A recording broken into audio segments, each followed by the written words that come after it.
Hi, welcome to games and goals.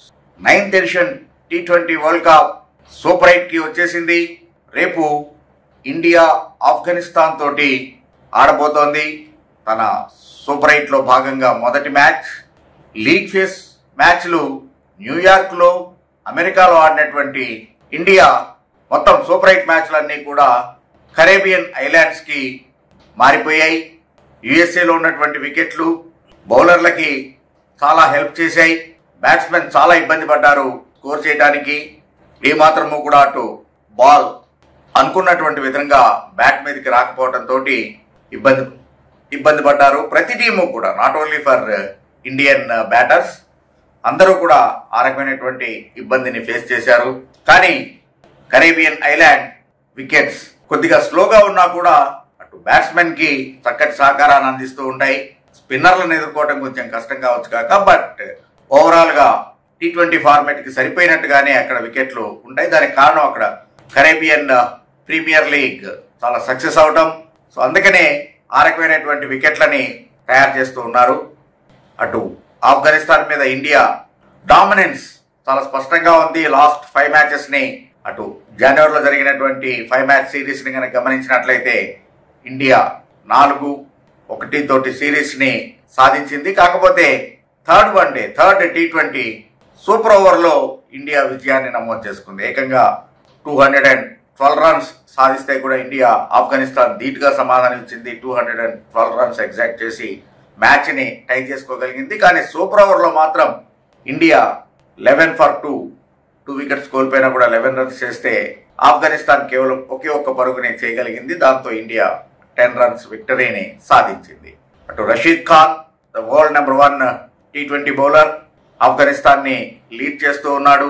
Afghanistan తోటి చాలా జాగ్రత్తగా ఉండాలి అనేటువంటిది లీగ్ ఫేస్ లోనే అర్థమైంది. న్యూజిలాండ్ సూపర్ 8కి చేరకుండానే ఇంటి ముఖం పట్టింది అంటే పర్టికులర్ గా ఆఫ్ఘనిస్తాన్ ఇచ్చినటువంటి షాకే అది.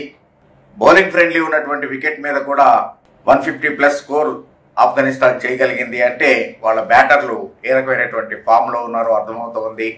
పర్టికులర్ గా రామనుల్లా గుర్బాజ్ కావచ్చు, లేకపోతే నాబీ, వాళ్ళ ఓపెనింగ్ జోడీ, అందరూ కూడా మంచి ఫామ్ లో ఉన్నారు. పర్టికులర్ గా బౌలర్లను చూస్తే కనుక ఫజల్ ఫారూఖీ న్యూజిలాండ్ మీద 4 వికెట్స్ తోటి సెన్సేషనల్ బౌలింగ్, కేవలం 17 రన్స్ మాత్రమే కన్సీడ్ చేసి కీలకమైనటువంటి 4 వికెట్స్ ని సాధించాడు. దాంతో 70+ ఆడ్ రన్స్ తోటి విజయాన్ని నమోదు చేసింది ఆఫ్ఘనిస్తాన్.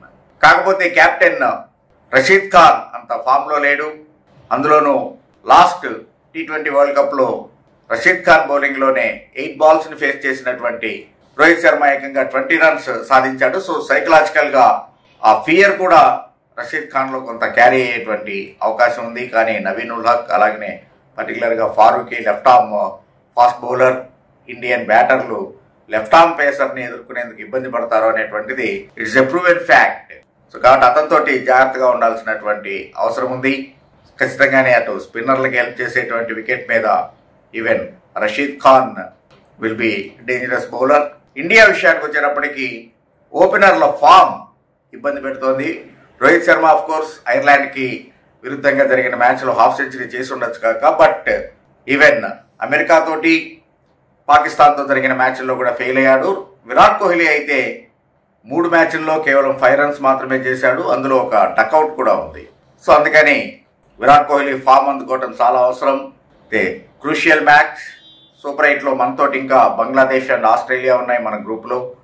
బంగ్లాదేశ్ ఎప్పుడు కూడా పెద్ద టీముల్ని షాక్ ఇస్తూ ఉంటుంది ఇలాంటి ఐసీసీ ఈవెంట్స్ లో. అందుకని రిస్క్ తీసుకునేటువంటి అవకాశం లేదు. ఆస్ట్రేలియా మరొక బలమైనటువంటి టీం కాబట్టి మొదటి మ్యాచ్ లో గెలిచి కొంత సేఫ్ గా ఉండాలి అని చెప్పేసి అని ఇండియా ఖచ్చితంగానే వ్యూహాలని రచిస్తూ ఉంటుంది. అది జరగాలంటే బహుశా కోహ్లీని నెంబర్ 3లో దింపేటువంటి అవకాశం ఉంది. యశస్వి జైస్వాల్ అండ్ రోహిత్ శర్మ ఇన్నింగ్స్ ను ప్రారంభం చేస్తే బాగుంటుంది. ఆ left and right combination definite గానే బౌలర్లని ఇబ్బంది పెడుతూ ఉంటుంది. అలాగనే జడేజా సర్ప్రైజింగ్ గా ఈ వరల్డ్ కప్ లో ఆడినటువంటి 3 మ్యాచ్లు చూస్తే కనుక అతని ఫిగర్స్ ఆశ్చర్యాన్ని కలిగిస్తాయి. 0-0-0 అంటే బ్యాటింగ్ లో 0, బౌలర్ గా 1 వికెట్ తీయలేదు.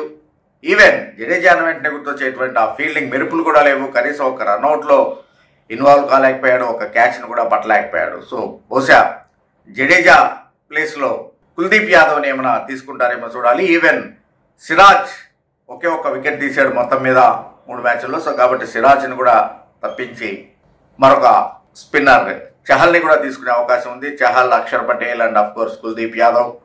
సో ఈ రకంగా అక్షర్ పటేల్ ఆల్రౌండర్గా కూడా ఈవెన్ నెంబర్ 4లో కూడా బాగా ఉపయోగపడుతూ ఉన్నాడు కాబట్టి మేబీ ఆ రకమైనటువంటి ప్రయోగం చేసే అవకాశం ఉంది. అలాగూ Hardik Pandya is in good form both bat and ball. So అందుకని అతను ఆల్రౌండర్ కోటాలో ఉన్నాడు కాబట్టి Bumrah and Harshdeep Singh is in super form. So ఈ రకమైనటువంటి మార్పులు బహుశా జడేజా అండ్ సిరాజ్కి రెస్ట్ ఇచ్చేటువంటి అవకాశం ఉంది. అందులో ఒకవేళ జైస్వాల్ని కనుక తీసుకుంటే మేబీ కుల్దీప్ యాదవ్ని అకామిడేట్ చేసేటువంటి అవకాశం ఉంది. ఏదైనా కానీ ఆఫ్ఘనిస్తాన్ మీద ఇండియా బలమైనటువంటి టీమే, అందులో ఎటువంటి అనుమానము లేదు. కానీ పర్టికులర్గా బౌలింగ్లో ఫారూఖీని మాత్రం ఒకంత జాగ్రత్తగా ఆడాల్సినటువంటి అవసరం ఉంది. అలాగనే గుర్బాజ్ కావచ్చు, నబీ, సీనియర్ ఎక్స్పీరియన్స్డ్ గజియా, వీళ్ళని జాగ్రత్తగా చూడాల్సినటువంటి అవసరం ఉంది. వాళ్ళని ముందే కనుక అవుట్ చేసేట్లయితే ఇండియా అవకాశాలు చాలా చాలా మెరుగుపడుతూ ఉంటాయి. బట్ ఓవరాల్గా India is the favourite for tomorrow's match. Thank you. Thanks for watching games and goals.